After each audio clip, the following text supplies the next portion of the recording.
Maintenant, si on va plus loin que ce qu'on vient de voir en termes de recherche en grille, recherche aléatoire, on peut vouloir utiliser des approches d'optimisation pour ajuster les hyperparamètres de nos modèles.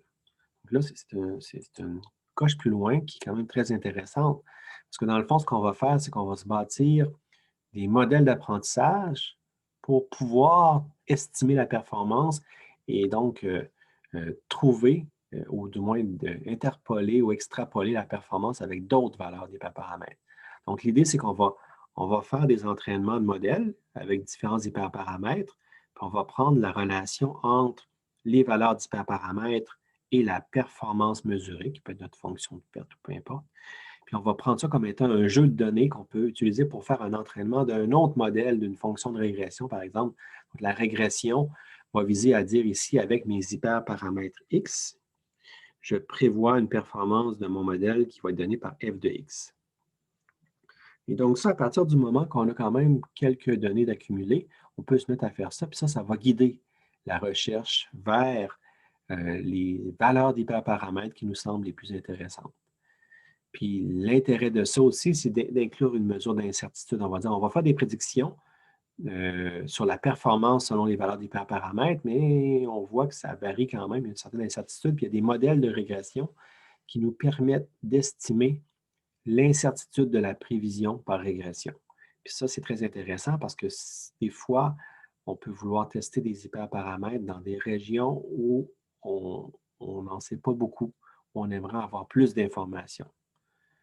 Donc, des modèles couramment utilisés, ce n'est pas les seuls. Il y a aussi les forêts aléatoires, mais euh, les processus gaussiens, c'est un modèle de régression probabiliste souvent utilisé pour faire ce genre de choses-là. Donc, on dit qu'un processus gaussien, c'est une fonction qui va nous donner pour un x une valeur prédite, mais dans le fond, la valeur prédite, c'est la valeur d'une moyenne. Il va nous donner aussi l'écart type. Donc, on va avoir un modèle de loi normale. Donc, normalement, le processus gaussien nous dit que pour un certain x, une certaine valeur d'hyperparamètre, par exemple, dans le cas qui nous intéresse, il est capable de nous donner la loi normale estimée sur la performance du modèle. Donc là, on sait que le modèle devrait performer à ce niveau-là. Puis on sait aussi l'incertitude qu'on a sur cette performance-là de par la valeur du sigma. Donc ça, ce que ça nous permet de faire, ça nous permet de faire ce qu'on appelle un compromis exploration-exploitation. Donc ça, c'est quelque chose que dans le cours ici, on n'en a pas parlé vraiment, mais dans le cours d'apprentissage par renforcement, puis en général en optimisation, c'est un compromis qui est central. On veut dire, on veut faire un compromis entre deux idées.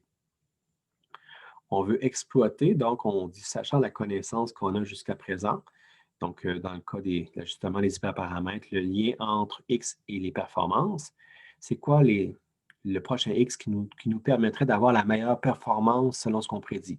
Donc, on va aller chercher le X qui maximise la performance estimée par F. Donc, ça, c'est de l'exploitation. On bâtit sur ce qu'on a déjà comme information.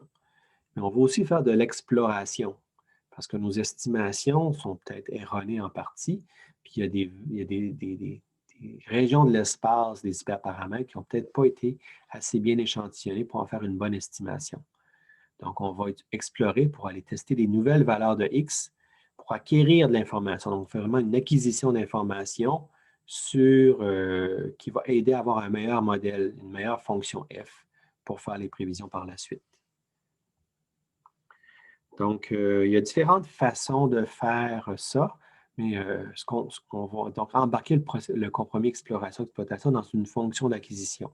La fonction d'acquisition, c'est la fonction qui nous dit quel est le prochain X qu'on va évaluer selon ce qu'on a comme prévision et ce qu'on a comme incertitude. Donc, on va faire un compromis exploration-exploitation. Une fonction qui est quand même typique, c'est la fonction qu'on appelle UCB, là, Upper Confidence Bound. C'est qu'on va regarder pour un X donné, c'est quoi la prévision qui est la valeur moyenne et c'est quoi l'incertitude qui est l'écart type. On va faire un mu X plus sigma X, comme on a ici. Puis ça, on peut faire ça en échantillonnant ou en parcourant l'ensemble de l'espace des hyperparamètres sans faire un entraînement. On se base vraiment sur la réponse de notre modèle de régression pour trouver le prochain X qui va faire ce meilleur compromis-là. Celui-là qui va faire en sorte que notre mu plus sigma est maximal. Donc, on va faire deux choses. Si, par exemple, on a un très bon mu, on prévoit quelque chose de très bon, Donc, on a quelque chose comme ça ici. Puis on voit qu'ici, ben, c'est très bon. On va tendre à aller vers ça en disant, ben, ça, c'est le mu plus une petite coche de sigma qui est l'incertitude qu'on a là-dessus. On peut aussi aller, dans d'autres cas, en disant, mais ça, ici, le mu est plus faible, mais l'incertitude est beaucoup plus grande.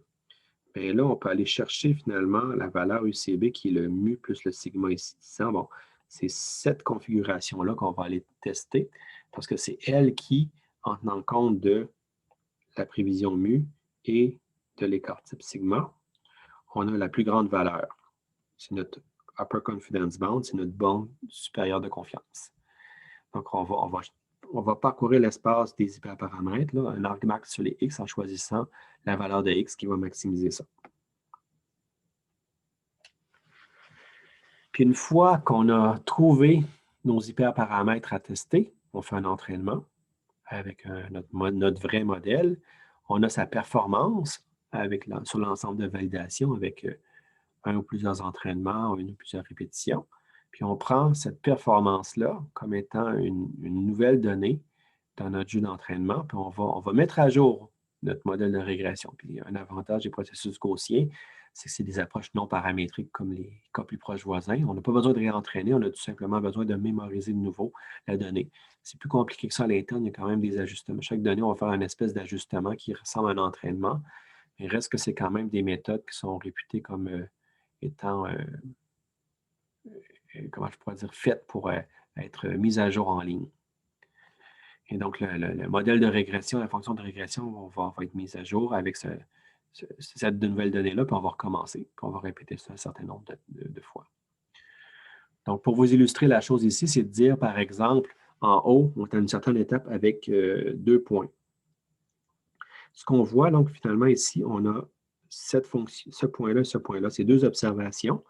En X, c'est comme nos hyperparamètres. Donc, supposons qu'on a un seul hyperparamètre, sa valeur ici et sa valeur là ont été estimées. Donc, ça, c'est le X et ça, c'est le F de X. Donc, on a estimé le X et le F de X. Et qu'on voit que sur un point, on n'a aucune incertitude. Le point est vraiment ici, là, ce qu'on a ici et ce qu'on a. Directement sur le point, il n'y a aucune incertitude parce qu'on l'a déjà évalué. Cependant, ce qu'on peut voir, c'est qu'ailleurs dans le domaine, il y a d'autres valeurs possibles. Donc, on voit ici, ce qu'il faut voir en pointillé, ça, c'est la vraie valeur. Donc, ça, c'est la vraie performance de notre modèle. Puis, ce qu'on a en ligne complète, c'est l'estimation que notre modèle de régression fait. Si on combine, si on fait, donc, on définit notre fonction d'acquisition qui peut être, qui serait par exemple UCB, donc la moyenne plus l'écart type ou une fraction de l'écart type, on verrait quelque chose comme une fonction d'acquisition qui aurait cette forme-là. Là, ce que ça dit, ça ici, c'est quoi les performances qu'on s'attend selon tout le domaine en termes de la fonction d'acquisition. Puis, ce qu'on peut voir, c'est que le point où on fait le meilleur compromis exploration-exploitation pour l'étape 3 serait ici. Donc, ça serait vraiment ici que la fonction d'acquisition est maximale. Donc, ça serait là qu'on prendrait notre prochain X. Puis là, on le voit, l'étape qui suit, donc au centre, on est à l'étape 3 où là, on a fait l'entraînement avec cette valeur-là, puis qu'on a une nouvelle mesure de performance. Puis là, on voit que finalement, la performance est à peu près équivalente à ce qu'on pensait. Donc, l'incertitude n'était pas si grande que ça, mais vu qu'on n'avait pas de point là, on ne pouvait pas être certain. Puis donc là, on a un nouveau point. Puis là, on va remettre à jour notre modèle de régression. On va réévaluer notre fonction d'acquisition. Puis la fonction d'acquisition nous dit que finalement, maintenant, l'autre point, il y a le plus d'incertitude, c'est rendu ici. Donc, on voit ici. Donc, dans ce point-là, on a une valeur qui est inférieure en moyenne, mais on voit que l'écart type est quand même assez important, ce qui nous amène plus haut que tout le reste. Donc, c'est là qu'on va faire notre prochain entraînement, notre prochaine valeur, qui va être finalement à l'étape 4, le point ici. Donc là, le point, on voit que dans toute cette région-ci, l'incertitude est quand même très basse maintenant, parce qu'on a beaucoup de points. On a plusieurs points, fait qu'on sait que normalement, même entre 2 points ici, l'incertitude va être très basse parce qu'on est quand même très proche. Là, ce qu'on voit cependant, c'est qu'à gauche, dans toute cette région-là ici, les valeurs prédites sont plus faibles, mais l'incertitude est assez grande, fait que ça se peut bien qu'on aille dans ce coin-là échantillonner au moins une fois ou deux, avant peut-être de revenir, si ça s'avère correspondant à ce qu'on pensait, bien, on va avoir des points ici, puis après ça, on va peut-être revenir exploiter ici, pour aller trouver peut-être la valeur des paramètres qui maximisent nos choses.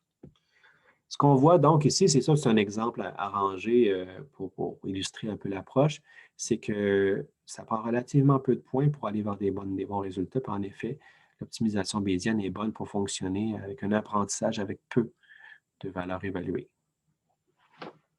Puis plus loin que ça, on a les approches qu'on dit d'auto-ML. Donc l'auto-ML, on vise à automatiser l'apprentissage automatique.